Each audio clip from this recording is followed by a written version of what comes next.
sudah pasti akan mengalami dan merasakan kematian. Karena kematian merupakan akhir dari perjalanan hidup manusia di dunia dan menjadi awal kehidupan sebelum kelak hidup di akhirat. Sebagai umat Islam, hendaknya kita mempersiapkan bekal berupa amal kebaikan agar terhindar dari siksa, baik di dalam kubur maupun kelak di alam akhirat. Seperti firman Allah Subhanahu wa Ta'ala di dalam Al-Quran Surat Al-Hasyr ayat 18 yang artinya, "Wahai orang-orang yang beriman, bertakwalah kepada Allah dan hendaklah setiap orang memperhatikan apa yang telah diperbuatnya untuk hari esok di akhirat. Dan bertakwalah kepada Allah, sesungguhnya Allah Maha teliti terhadap apa yang kamu kerjakan." Salah satu hal yang dapat dilakukan untuk mempersiapkan bekal di akhirat kelak adalah dengan membaca Al-Quran. Al-Quran merupakan petunjuk bagi siapapun yang membaca dan memahaminya. Selain itu, Al-Quran juga akan memberikan pertolongan di hari kiamat kelak bagi siapapun yang membacanya. Al-Quran merupakan kitab suci yang diturunkan Allah kepada Nabi Muhammad melalui perantara malaikat Jibril untuk dijadikan sebagai pegangan atau pedoman hidup manusia di dunia ini. Orang yang senantiasa membaca Al-Quran pasti hatinya akan selalu merasa tenang, damai karena dia selalu merasakan kedekatannya dengan Sang Pencipta yaitu Allah Subhanahu wa Ta'ala. Tidak hanya itu, orang yang senantiasa membaca dan memahami Al-Quran pun akan diberikan pertolongan berupa penerangan sampai ia akan masuk ke dalam surganya kelak. Sahabat Anas ibnu Malik radhiyallahu an mengatakan bahwa Rasulullah pernah bersabda, "Tiada penolong yang lebih utama derajatnya di sisi Allah pada hari kiamat daripada Al-Quran. Bukan nabi, bukan malaikat, dan bahkan pula bukan yang lainnya." Hadis riwayat Abdul Malik bin Habib Syarah. Dalam riwayat lainnya dikisahkan pula bahwa Al-Quran akan meminta kepada Allah untuk memberi syafaat kepada orang yang senantiasa membacanya kelak di alam kubur. Seperti sabda Rasulullah SAW bahwa sesungguhnya ada seorang laki-laki dari kalangan umat sebelum kalian meninggal dunia, sedangkan tiada satupun dari kitab Allah yang dihafalnya daripada Tabarok atau surat Al-Mulk. Ketika lelaki itu diletakkan di alam kubur, malaikat penanya datang, maka surat Tabarok Al-Mulk menghalanginya. Sehingga malaikat itu berkata, "Sesungguhnya engkau adalah salah satu dari kitab Allah dan aku tidak suka membuatmu tidak tenang. Tetapi aku tidak mempunyai kuasa bagimu, bagi dia dan juga bagi diriku terhadap suatu kemudaratan dan juga kemanfaatan. Jika engkau hendak membela orang ini, maka menghadaplah kepada Allah dan mintalah syafaat darinya untuk dia."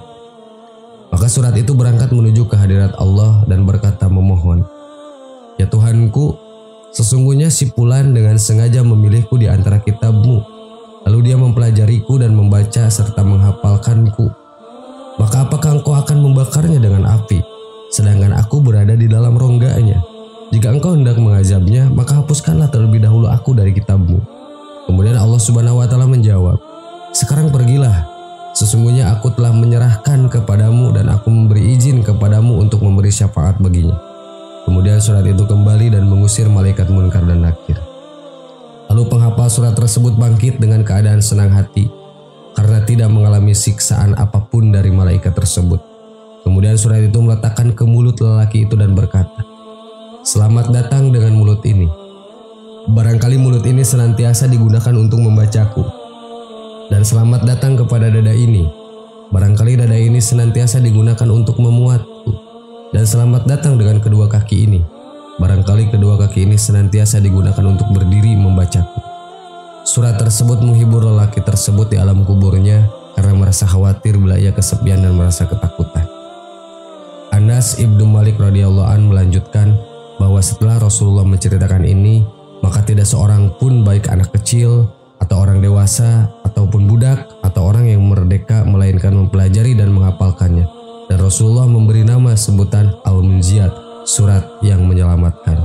Sahabat yang beriman, demikianlah penjelasan tentang pertolongan Al-Quran di alam kubur bagi siapa saja yang senantiasa membaca dan mengamalkannya. Wallahu a'lam. Wassalamualaikum warahmatullahi wabarakatuh.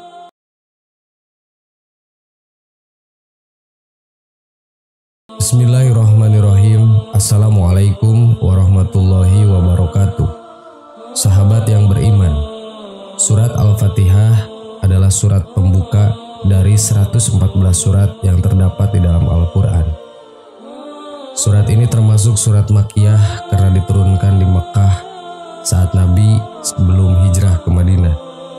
Surat Al-Fatihah memiliki banyak nama lain seperti Ummul Quran, Suratus Sifa, Suratus Syafiyah, Suratud Doa, Suratud Tolab, Suratus Soal, Suratud Ta'limil Ma'salah, Suratul Mujizah, dan lain sebagainya.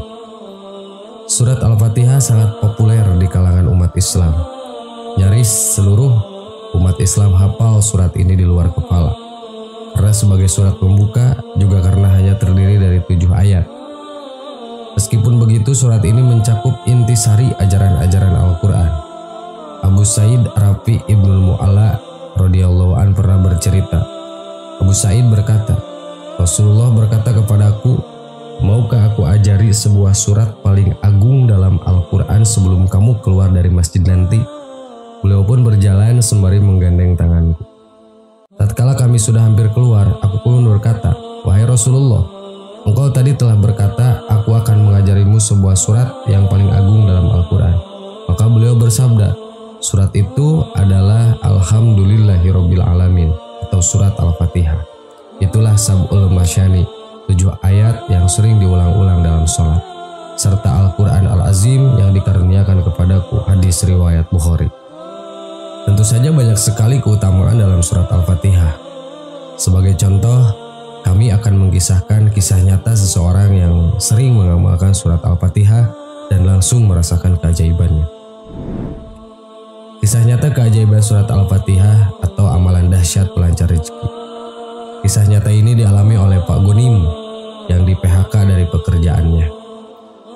Pak Gonim bersama keluarganya disuruh segera angkat kaki dari rumah kontrakan. Tentu saja ini merupakan kenyataan yang sangat pahit yang pernah ia alami. Tak ada lagi proses diplomasi, negosiasi, atau musyawarah. Semua buntu. Dan jalan satu-satunya adalah segera angkat koper dari kontrakan.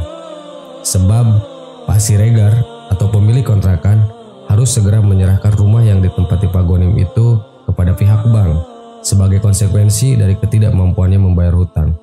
Kabarnya proses penyitaan rumah akan dilakukan esok harinya sekitar pukul 9 pagi. Pak Gonim tak bisa berbuat apa-apa dengan kenyataan yang tengah dihadapinya. Apalagi Pak Siregar juga tengah dililit hutang.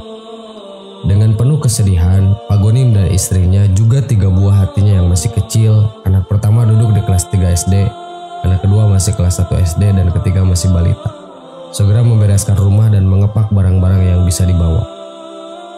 Jika keesokan harinya belum ditemukan jalan keluar, Pak Gonim sudah merencanakan barang-barang tersebut akan dititipkan pada tetangga untuk beberapa hari sebelum diangkut ke rumah orang tua istrinya di luar kota. Ia sendiri menginap di masjid dekat rumah.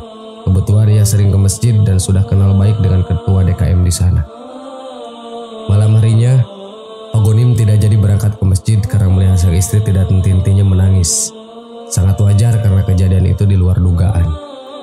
Melihat istrinya yang sangat sedih, Pak Gonim mengajaknya sholat berjamaah Isya di tengah rumah kontrakan. Bagi Pak Gonim dan istrinya, sholat kali ini terasa begitu khusyuk. Pak Gonim berdoa sementara istrinya dan anak-anaknya mengamini. Singkat cerita, akhirnya mereka tertidur saat malam telah berlalu. Saat terbangun pada subuh hari, sekitar jam 4, dilihatnya si ulung yang bernama Rafi sedang sholat. Tak pernah keduanya melihat Rafi sholat tahajud. Mereka kaget sekaligus kagum. Saat Rafi berdoa, Pak Gonim dan istrinya mendengar anak yang baru kelas 3 SD itu mengulang-ulang bacaan surat Al-Fatihah.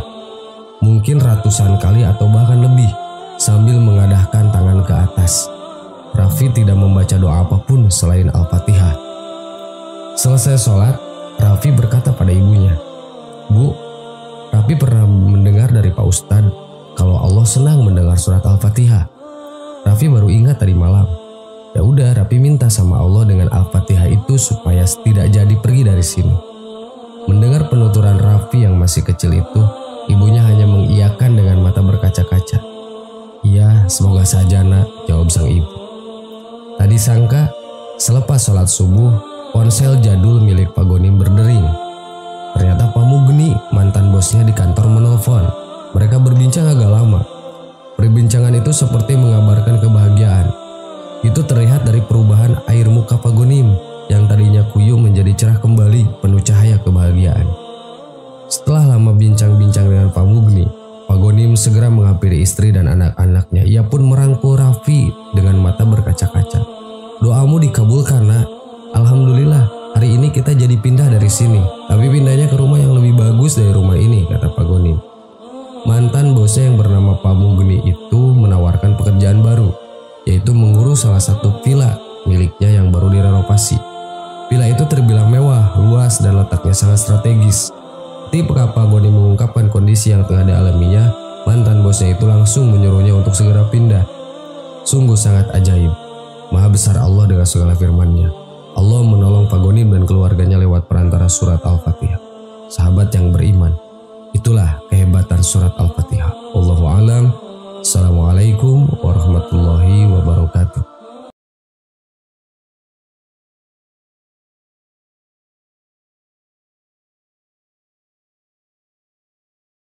Subhanallah walhamdulillah wa la ilaha illallah wallahu akbar.